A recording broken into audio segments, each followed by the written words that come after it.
20 लाखाचं वासरू घेतलं म्हणजे सर फसलं काय? लोक आरोप करत होते की 1 नंबरचा बैल पळायला घेतला तुम्ही आणि अक्षरशः माझी बायको सुद्धा म्हणायची तुम्हाला काय कळतं का वास सरजा बर कशाला सरजा थोडासा आजारी होता. आठवण गेला का नाही की खात नाही घरी तो खायला दुसरी सुरुवात करतो. वासरू सरजागत नाव करत राहणार. त्या बैल म्हणतात आज सोमवार आज बैल कशी झोपायची. त्या बैलगाडा मालकांना सुद्धा माझा प्रश्न तीच जे आज्ञा नाकारलं तीच पैरेकरी परत मैदानात दिसतात. वाईट सुद्धा वाटतं चला ठीक आहे सरजाचा पायरा सगळ्या महाराष्ट्राला माहिती आहे मथुरभर पाळणार आहे सरजा आपला. मित्रांनो तुम्हाला जर ही व्हिडिओ आवडली तर एक लाईक करा आणि आपल्या चॅनलला सबस्क्राईब करा आणि बाजूचे बेल आयकॉन ही दाबा. नमस्कार मित्रांनो, स्वागत आहे तुमचं नव्या व्हिडिओमध्ये. आज आपण आलोय घरणिकीच्या मैदानावर आणि घरणिकीच्या मैदानावर 3 नंबरची मानकरी म्हणजे 3 नंबरची मानकरी जरी झाली तरी पहिलंच मैदान वासराचं पहिलंच मैदान निंबाळकर सरांनी वासरू घेतलं आणि पहिलंच मैदान. ना गाडीचा तुम्ही अंदाज कधी पण बघता काय? म्हणजे त्या दिवशी मुलाखतीत तुम्ही म्हणजे मुलाखत घेतली होती आपण, तुम्ही बोलला होता की सरजा लगेच देणार नाही वासराला लगेच, म्हणजे सरांनी जरी सांगितलं तरी मी आधी अंदाज घेणार नाही. आधी आपलं झालं नियोजन रात्री सर जणांना आमच्या दोघांचा वादावाद झाला. पण म्हणले की आपली एकच इच्छा आहे की घरची गाडी आज पळवायची म्हणजे चालते. मग रात्री आम्ही 12 वाजता प्लॅनिंग केलं पहिलं. तुम्ही अंदाज बिंदाज काय घेतला नाही? आज मैदानावर घेतला डायरेक्ट मैदानातच. कसं बोलते वासरू? वासरू चांगलं पडलं म्हणजे अनेक लोक म्हणत होते की सरांनी 21 लाखाचं वासरू घेतलं म्हणजे सर फसलं काय? काय नाही कसं आहे का माणसाने काय बनवू द्या. ज्या माणसानं खुल्या मनाला पैसे दिले त्या माणसाला लाभणारच वस्तू ती. सर कसं वाटतंय आज?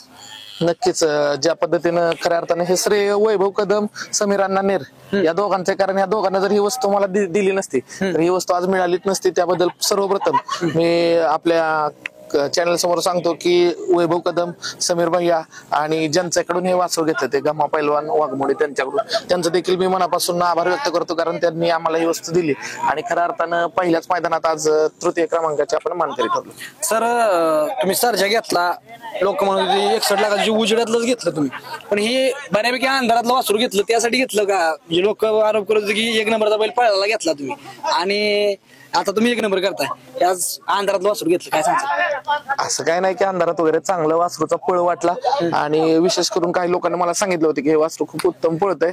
तर नक्कीच सर जर तुम्हाला मिळालं तर बघा. मग त्या दृष्टीने आम्ही काही गोष्टी पाहिल्या आणि मग ही वासराची खरेदी केली.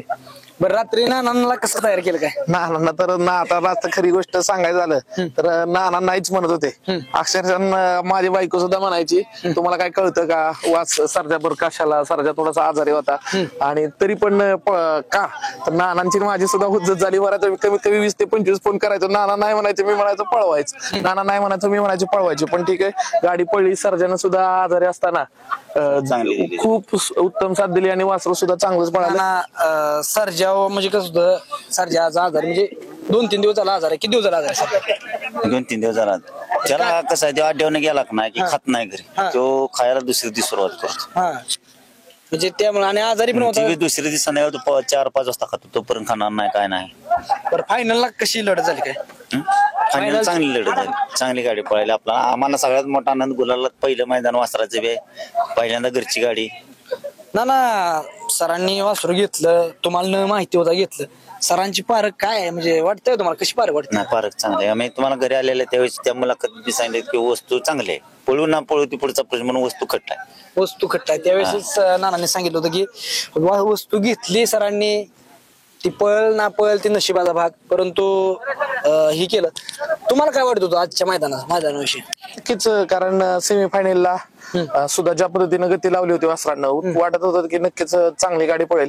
गटाला तर गाडी आपल्या एकच झुपली होती, त्यामुळे गटाला सेमीला गाडी चांगली पडलेली आणि फायनलला पण गाडी उत्तमच पळाली. या विजयामध्ये ज्यांचं श्रेय विठ्ठल नाना असतील, आमचे सुट्टी मेकर असतील किंवा विठ्ठल नानाचे वडील खऱ्या अर्थानं तेच हे बैलाची संभाळणी करत असतात, त्यांचा सुद्धा हातभार आहे. कारण सर्व लोकांनी साथ दिली, सर्व लोकांचं जर टीमचं नियोजन झालं तरच हा विजय संपादित होत असतो. हा माझा एकट्याचा विजय नाही का नानांचा विजय, हा संपूर्ण टीमचा विजय.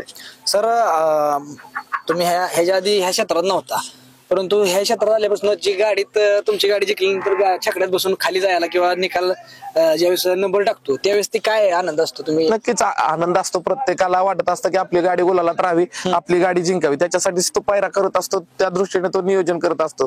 जे कोणी प्रथम क्रमांक केलं त्या सुद्धा गाडीचा मी अभिनंदन व्यक्त करतो आणि जे सर्व ज्यांना पण सहभाग घेतला त्यांचं सुद्धा अभिनंदन करतो. कारण या स्पर्धेमध्ये सहभाग घेणं इथून खऱ्या अर्थानं आपल्या यशाला सुरुवात होते. म्हणजे सहभागापासून विजयापर्यंतचा हा प्रवास असतो. त्या प्रवासामध्ये कुठं ना कुठं तरी तुम्ही जरी सहभागी झाला तरी तो एक प्रकारे तुमचा विजय असतो. फक्त प्रत्येकाला वाटत असतं की आपण गुलालात राहावं आणि त्याच्यासाठीच ही सगळी धडपड असते. नाना काय करेल वासरू तुमचं? म्हणजे तुम्ही वासराचं एक आज तुम्ही पळ बघितला, तुम्ही वासरू बघितलं त्या दिवशी सांगितलं वस्तू खट वासरू सर्जागत नाव करत राहणार. लोक म्हणते ती सर्जाचा भाव आहे, काय विषय?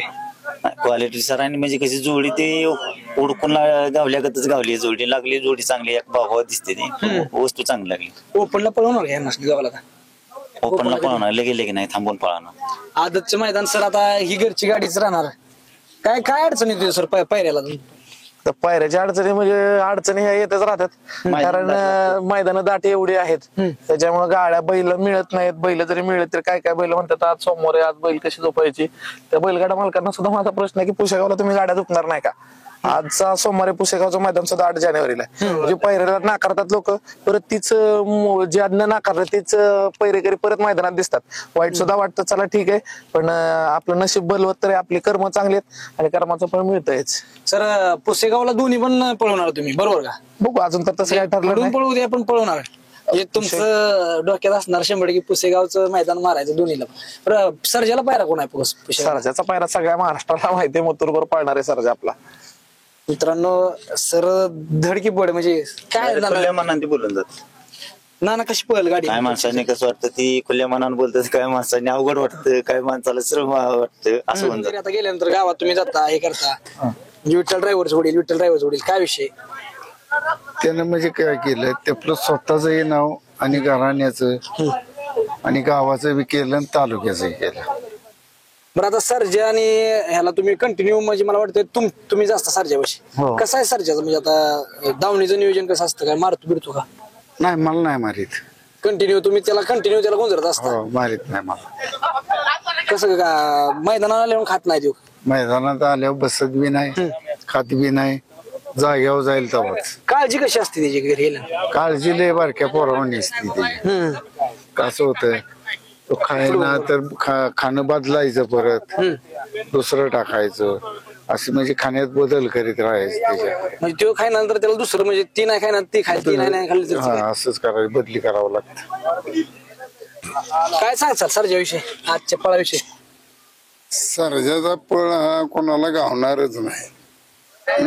तुमच्या अनुभवानुसार? माझ्या अनुभवानं असं आहे की तो जरी पाठीमाग जरी पळत असला कमी ह्यानं तर निकालाच्या टायमाला तो निकालच घेणार. मित्रांनो ही जोडी असती भावाभावांची कंटिन्यू बैलापाशी. म्हणजे तुम्ही एक प्रकारे आनंद घरी म्हणजे करमत नव्हतं पहिलं, आता दावणीला बैल आहे ती काय वाटतं समाधान? आता समाधान असं वाटतं की हीच आपली इस्टेट हीच. आणि महत्वाची गोष्ट नानाचं जे नाव कमवलं ही मोठी माझी इस्टेट. ओके मित्रांनो, धन्यवाद.